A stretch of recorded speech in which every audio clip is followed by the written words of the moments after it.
Welcome to my channel guys. आज हम नंदलाल बोस के बारे में जानेंगे।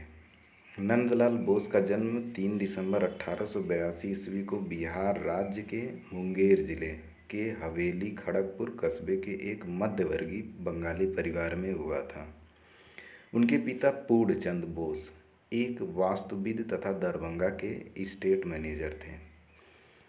नंदलाल की माता का नाम छेममणि या छत्रमणि, जो कि एक सभ्य एवं धार्मिक महिला थीं और घर में ही छोटे छोटे खिलौने, तरह तरह के हस्तशिल्प व गुड्डे गुड़ियाँ बनाया करती थीं। दुर्भाग्य से जब नंदलाल केवल 8 वर्ष के थे तभी इनकी माता का निधन हो गया। कला की पहली शिक्षा उन्हें अपनी माँ से ही मिली थी। इस प्रतिभा संपन्न बालक को मातृ स्नेह से भले ही वंचित रहना पड़ा हो, परंतु पिता ने अपनी ओर से भरपूर स्नेह देकर इस बालक की परवरिश की। बचपन से ही नंदलाल को कला का वातावरण मिला। गांव में रहने के दौरान यह बाल कलाकार बड़ी उत्सुकता से कुम्हारों को मिट्टी के खिलौने बनाते हुए घंटों तक देखा करता था। इस कलाकार का सुलभ हृदय मन संस्कृत, व्याकरण व गणित में कभी नहीं रमा। बड़ी मुश्किल से हाई स्कूल की परीक्षा पास की। इंटर परीक्षा उनसे पास नहीं हो सका। अभिभावक उन्हें डॉक्टर या इंजीनियर बनाना चाहते थे, लेकिन वे तो फीस तथा किताबों के पैसे से कला पत्रिकाएं खरीद लेते थे। इसी बीच 1903 ईस्वी में पारिवारिक मित्र की बेटी सुधीरा देवी से शादी का प्रस्ताव आया, जिसे स्वीकार कर इनके पिता ने इनकी शादी कर दी। 1905 ईस्वी में लगभग 23 वर्ष की उम्र में चचेरे भाई अतुल मित्र, जो स्वयं कला के विद्यार्थी थे, की प्रेरणा पर कलकत्ता के स्कूल ऑफ आर्ट में प्रवेश लिया। यह नंदलाल का सौभाग्य था कि उस समय स्कूल के प्राचार्य ईवी हैवेल थे और अवनींद्रनाथ टैगोर उप प्राचार्य पद पर आसीन थे। नंदलाल बोस को स्कूल में दाखिला मिलने में बहुत कठिनाई हुई थी और सिफारिश न हुई होती तो शायद दाखिला मिलना असंभव था। नंदलाल आर्ट स्कूल में दाखिला के लिए लाए गए सिफारिशी पत्र के साथ अपनी तूलिका द्वारा निर्मित महाश्वेता का चित्र भी लाए थे। हैवेल ने उनका चित्र देखते ही उनमें भावी चित्रकार का गुण देख लिया था और उन्हें प्रवेश दे दिया। यहाँ उन्होंने कला गुरु अवनींद्रनाथ टैगोर के सानिध्य में चित्र अभ्यास शुरू किया। इसी अवधि में उन्होंने रामायण की कथा वस्तु पर चित्र बनाया, जिसमें से सती शीर्षक चित्र पर 1908 ईस्वी में Indian society of oriental art की प्रदर्शनी में 500 रुपये का पुरस्कार प्राप्त हुआ। बाद में इस चित्र को जापान की एक प्रसिद्ध कला पत्रिका कोक्का ने छापा। 1909 से 1910 ईस्वी में लेडी हरिंघम की अध्यक्षता में अजंता की अनुकृतियाँ तैयार करने के लिए अवनींद्रनाथ ने उन्हें भेजा। वर्ष 1910 ईस्वी में नंदलाल बोस ने आर्ट स्कूल से अपना अध्ययन पूरा कर लिया। इसके उपरांत उन्होंने रविंद्रनाथ टैगोर द्वारा 1915 ईस्वी में स्थापित विचित्रा क्लब नामक सांस्कृतिक संगठन की स्टूडियो में कार्य किया। 1916 ईस्वी में जापानी चित्रकार अराई कैम्पो रविंद्रनाथ टैगोर के मेहमान बनकर आए थे। अराई कैम्पो जापानी कैलीग्राफी के मास्टर थे। उनसे नंदलाल ने जापानी स्याही पेंटिंग तकनीक सीखा। वर्ष 1918 ईस्वी में Indian society of oriental art में उन्होंने कुछ समय तक शिक्षण कार्य किया। कवि गुरु रविंद्रनाथ टैगोर नंदलाल के काम से काफ़ी प्रभावित रहते थे। यही कारण था कि जब उन्होंने वर्ष 1919 ईस्वी में शांति निकेतन में कला शिक्षा के लिए एक स्वतंत्र विभाग कला भवन की स्थापना की, तो सन 1923 ईस्वी में नंदलाल को इस विभाग का पूर्ण रूपेण अध्यक्ष बना दिया गया। नंदलाल कला भवन के अध्यक्ष पद पर लगभग 35 वर्ष तक रहे और वह सन 1953 ईस्वी में इस पद से सेवानिवृत्त हुए। शांति निकेतन के उन्मुक्त आकाश ने उनकी कला की भावमयता और कल्पनाशीलता को जगाया। नंदलाल ने रविंद्रनाथ द्वारा लिखित सहज पाठ का इलस्ट्रेशन भी किया। 1921 ईस्वी में नंदलाल असित कुमार हलदार और सुरेंद्रनाथ गांगुली के साथ बाघ गुफा चित्रों की अनुकृतियां उतारने गए। नंद बाबू की प्रशंसा भगनी निवेदिता ने बहुत की। वे रविंद्रनाथ टैगोर के साथ 1924 ईस्वी में 4 महीने की चीन व जापान की यात्रा पर भी गए। जहां उन्होंने पूर्वी चित्र शैलियों को गहराई से अध्ययन किया। नंदलाल बोस जितने बड़े कलाकार एवं महानायक थे, उतने ही बड़े राष्ट्रनायक भी रहे। उनकी यह राष्ट्रीय दृष्टि उनको महात्मा गांधी के बहुत निकट लाई और वे गांधी जी के कलात्मक अग्रदूत बने। गांधी जी को अपना नायक मानने वाले नंदलाल ने कूंची के साथ आवश्यकता पड़ने पर तिरंगा झंडा को भी हाथ में लिया। वे गांधी जी की तरह ही चरखा कातते थे। उन्होंने 1920 ईस्वी में शुरू हुए असहयोग आंदोलन और उसके बाद 1930 ईस्वी में हुए नमक आंदोलन में भी भाग लिया। इसी वर्ष 1930 ईस्वी में उनके द्वारा निर्मित Dandi march black and white linocut में बनाया गया था का चित्र उनके श्रेष्ठ चित्रों में गिना जाता है, जो वर्तमान में राष्ट्रीय आधुनिक कला संग्रहालय नई दिल्ली में सुरक्षित है। उन्होंने गांधी जी के आग्रह पर लखनऊ में 1936 ईस्वी में आयोजित हुए कांग्रेस के अधिवेशन के लिए पंडाल की सज्जा भी की। इस अवसर पर छात्रों के साथ मिलकर भारत कला प्रदर्शनी भी आयोजित की। इसी प्रकार 1937 ईस्वी में फैजपुर में आयोजित 91वें कांग्रेस अधिवेशन तथा इसके अगले वर्ष 1938 ईस्वी में हरिपुरा, जो कि गुजरात में है, वहाँ पर आयोजित अखिल भारतीय कांग्रेस अधिवेशन के लिए पंडाल की साज सज्जा की। हरिपुरा कांग्रेस अधिवेशन के लिए नंदलाल ने अपने कई विश्व प्रसिद्ध पोस्टर बनाए, जिनका विषय भारतीय ग्राम्य जीवन था। इनमें से एक भारतीय किसान खेत जोतते हुए शीर्षक चित्र बहुत ही उत्कृष्ट बना पड़ा है। नंदलाल बोस के शब्दों में, मैंने 200 चित्र स्वयं बनाए और 200 विद्यार्थियों से बनवाए। हरिपुरा कांग्रेस के लिए बनाए गए उनके चित्रों के अवसर पर गांधी जी ने उनसे कहा था, चित्र साधना घर के लिए मत करो, बाहर के लिए करो। मार्ग में रखने के लिए चित्र बनाओ, जिन्हें गांव के आदमी भी देखें। नंदलाल बोस अपने भित्ति चित्रों के लिए भी बहुत प्रसिद्ध रहे। सन 1916 से 1917 ईस्वी के मध्य भारत के महान वैज्ञानिक जगदीश चंद्र बसु के निमंत्रण पर कोलकाता स्थित उनके पैतृक निवास पर सुरेंद्र नाथ के साथ मिलकर भित्ति चित्र बनाए। इसके अलावा उन्होंने कोलकाता के ही बसु विज्ञान मंदिर या बोस संस्थान में भी 1910 से 1912 ईस्वी के मध्य भित्ति चित्र बनाए। शांति निकेतन के कला भवन की दीवार पर उनके द्वारा बनाया गया 11 फीट लंबा भित्ति चित्र अर्जुन और चित्रांगदा बहुत ही अनुपम और श्रेष्ठ है। उन्होंने शांति निकेतन में पुरातन पुस्तकालय भवन की दीवारों को भी सज्जित किया। यहाँ उन्होंने उमा का दुख व उमा प्रायश्चिते, वीणा वादिनी और वर्षा आत्मा आदि चित्र बनाए। सन 1928 ईस्वी में शांति निकेतन में हल उत्सव की स्मृति में इतालवी भित्ति लेप चित्र शैली फ्रेस्को बुनो में बनाया गया है का एक विशाल भित्ति चित्र बनाया, जो कि श्रद्धा, उत्साह और भारतीय ग्रामीण संस्कृति का परिचायक है।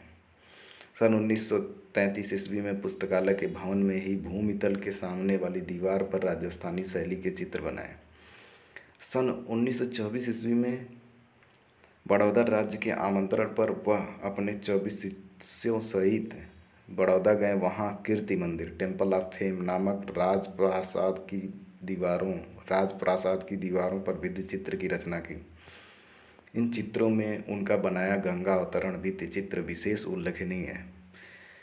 सन 1942 ईस्वी में शांति निकेतन में चीनी भवन की दीवार को सजाने के लिए जलता देवदार और नटीर की पूजा, रविन्द्रनाथ टैगोर के नटीर पूजा नामक गीत नाट्य पर आधारित भित्ति चित्रों का निर्माण किया। नंदलाल बोस को भारतीय संविधान की मूल प्रति को अपने चित्रों से सजाने का गौरव भी प्राप्त हुआ। कहा जाता है कि नंदलाल बोस की भेंट पंडित नेहरू से शांति निकेतन में हुई थी और वहीं नेहरू जी ने नंदलाल को भारतीय संविधान की मूल प्रति को अपनी चित्रकारी से सजाने का आमंत्रण दिया। 221 पेज के इस दस्तावेज के हर पन्नों पर तो चित्र बनाना संभव नहीं था, लिहाजा नंदलाल ने संविधान के हर भाग की शुरुआत में 8 से 13 इंच माप के चित्र बनाए।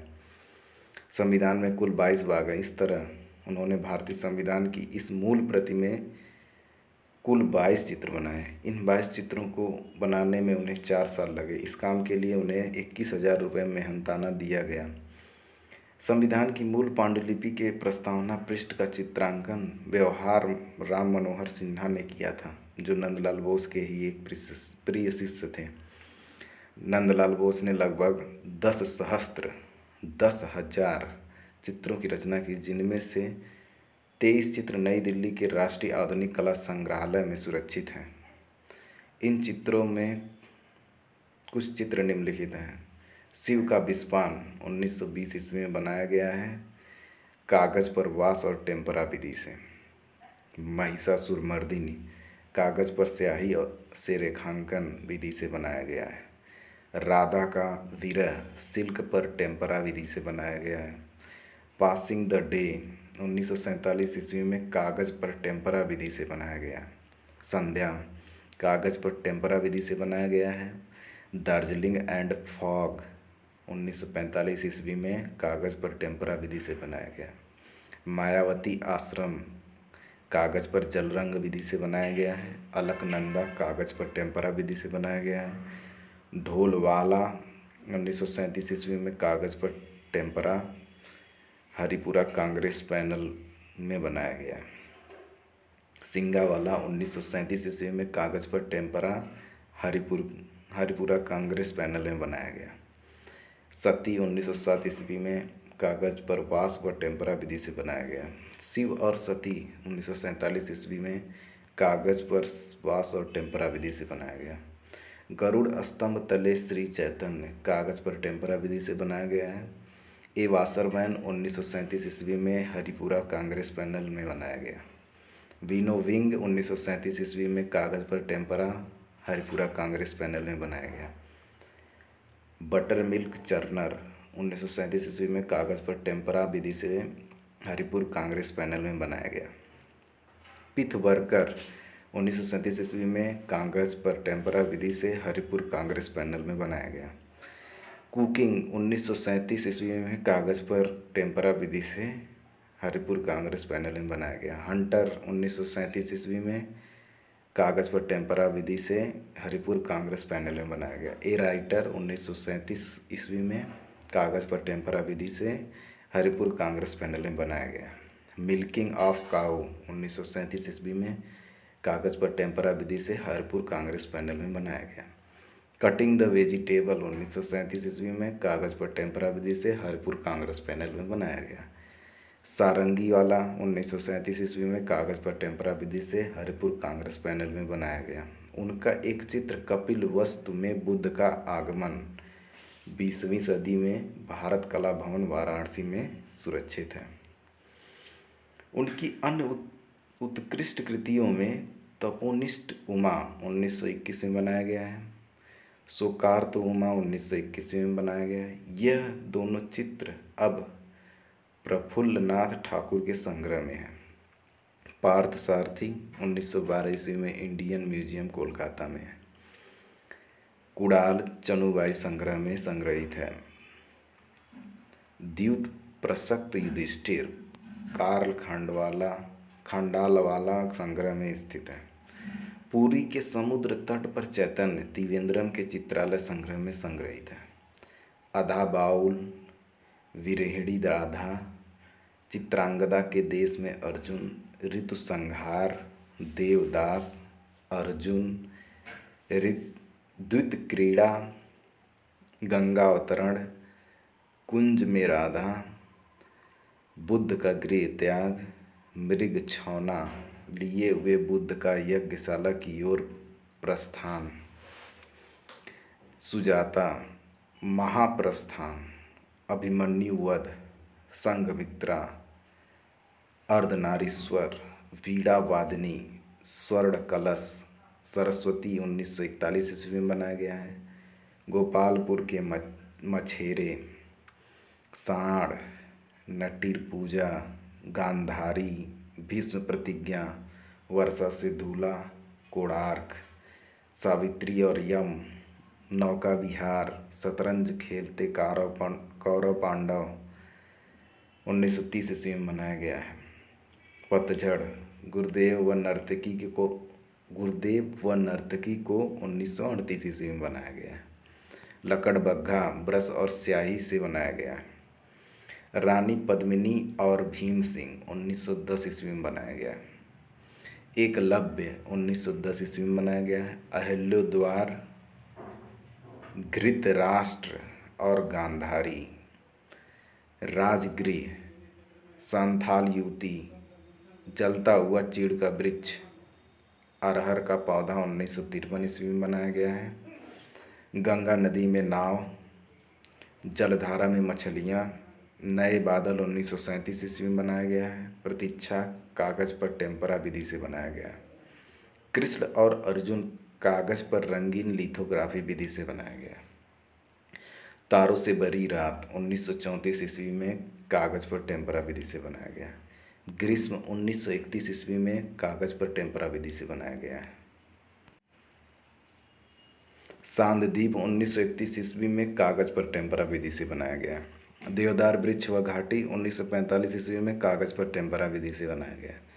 कृष्ण और बलराम गायों के साथ 1949 ईस्वी में सिल्क पर ब्रश रेखांकन विधि से बनाया गया है।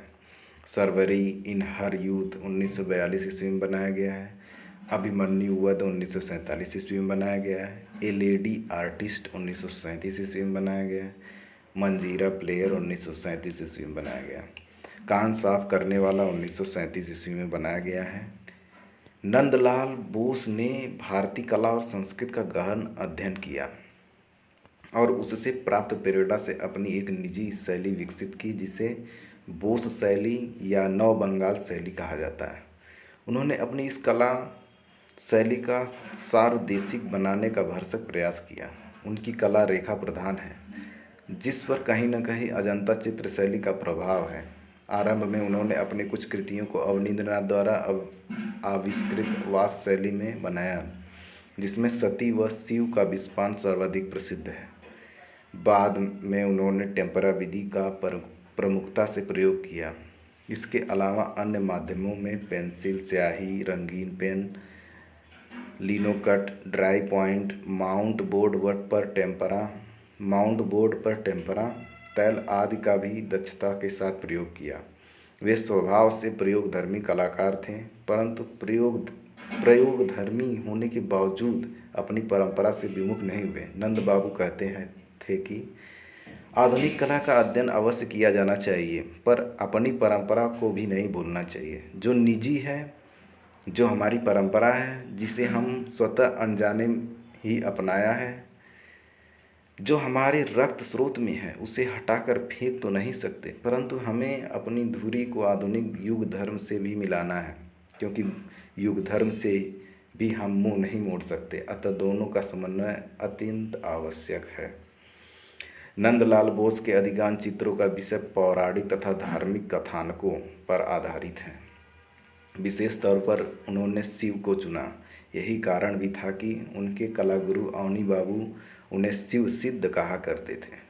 इसके अलावा उन्होंने बुद्ध जीवन, ऐतिहासिक कथाओं, राजनीतिक, भारतीय स्वतंत्रता आंदोलन से संबंधित भारतीय जनजीवन, व्यक्ति चित्र, ऋतुएं, पर्व तथा उत्सव, जीव जंतु तथा वृक्ष, वनस्पति, वन्य प्रकृति व जलीय दृश्य आदि को भी चित्रों का विषय बनाया। नंदलाल बोस की कला एक महत्वपूर्ण विशेषता उनका अभिकल्पन अलंकरण है। चूँकि वे भारतीय कला परंपराओं के गहरे जानकार थे, इसलिए उनकी सजावटी तत्वों को बहुत महत्व देते थे। धीरे धीरे अभिकल्पन उनकी कला तकनीक का एक मुख्य अंग बन गया। उनके द्वारा निर्मित गंगा अवतरण और महिषासुरमर्दिनी शीर्षक चित्र अलंकरणात्मक विशेषताओं से परिपूर्ण है। उनकी तकनीक कुशलता का एक और पक्ष उनकी रेखाओं की प्रौढ़ता है। चाहे लय हो, बल हो या प्रवाह हो, उनकी रेखाएं उनकी कृति के विन्यास को मजबूत से थामती हैं और उसे अपेक्षित प्रभाव से भर देती हैं। उनका विलक्षण रेखांकन देखकर उनका नया छात्र कह उठता था, मास्टर मोशाय, मुझे मालूम नहीं था कि गधा भी इतना सुंदर होता है। अजंता और बाघ के भित्ति चित्रों से लेकर बंगाल के पटुआ चित्रों तथा स्थानीय लोक कलाओं का भी नंदलाल के ऊपर प्रभाव था। उनके द्वारा निर्मित श्री कृष्ण अर्जुन चित्र पर अजंता शैली का स्पष्ट प्रभाव है।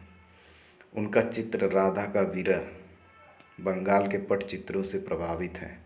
उनकी कृतियों में इन सभी परोक्ष प्रत्यक्ष प्रभावों का प्रतिफल तो दिखता है, परंतु ये प्रभाव भी नंदलाल की कला के निजस्व में अपने को विलीन कर देते हैं।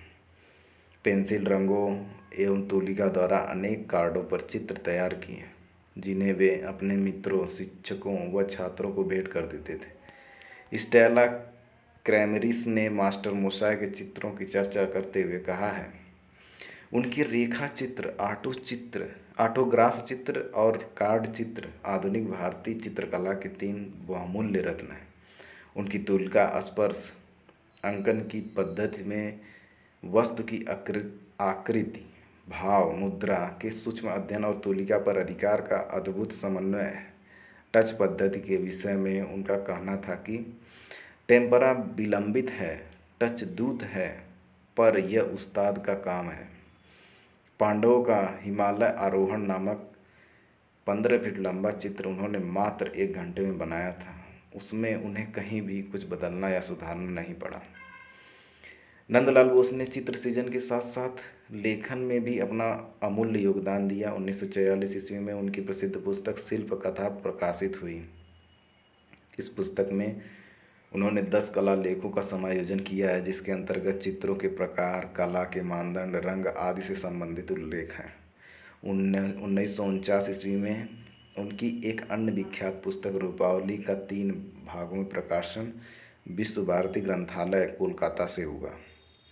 1910 से 1914 ईस्वी के बीच डॉक्टर आनंद कुमार स्वामी और सिस्टर निवेदिता के साथ myths and legend of Hindus and Buddhist ग्रंथ लिखा और उसके लिए चित्र भी बनाए। 1940 ईस्वी में विश्व भारती त्रैमासिक में सजावटी कला नामक से लेख प्रकाशित हुआ। 1943 ईस्वी में मायावती अद्वैत आश्रम के स्वामी पवित्रानंद के साथ वे वार्तालाप के आधार पर लिखा हुआ लेख कला एक साधना प्रबुद्ध भारत में प्रकाशित हुआ। 1956 ईस्वी में उनकी एक अन्य चर्चित पुस्तक शिल्प चर्चा का प्रकाशन हुआ।